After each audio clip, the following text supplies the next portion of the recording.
Welcome back to Fox News at Night, live from Jerusalem, where Vice President Mike Pence made waves in the region earlier today by announcing that plans to move our embassy to Jerusalem are moving ahead of schedule.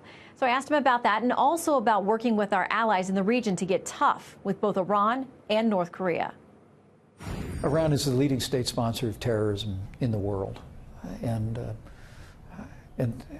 they're not just exporting tyranny, but we saw their repression focused on their own people as they put down the latest protests in the streets. The influence of Iran in the region is dangerous. They continue to export violence. They continue to seek to expand their influence, not just in Syria, but also in Iraq and in Yemen.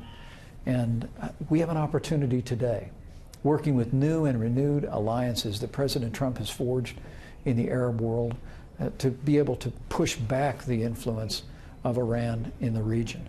And the last thing that we want to see after driving ISIS out of Iraq and literally on the cusp of driving ISIS out of existence in Syria is to see Iran and the Iranian Revolutionary Guard fill that vacuum. And the United States of America and our allies are simply not going to let it happen. In another region, I understand that you talked to Egypt about North Korea and the importance of them breaking any diplomatic ties or any support for North Korea. When I was with President el-Sisi in Egypt, we called on Egypt to break their diplomatic ties and to break any communications between their government and the government in Pyongyang.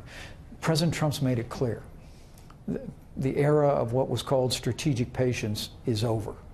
The American people have been led along a path for the last 20 years with the Kim regime that has only resulted in broken promises and the steady advance of their nuclear ambitions and ballistic missile programs, followed on by continuous threats against the people of the United States of America.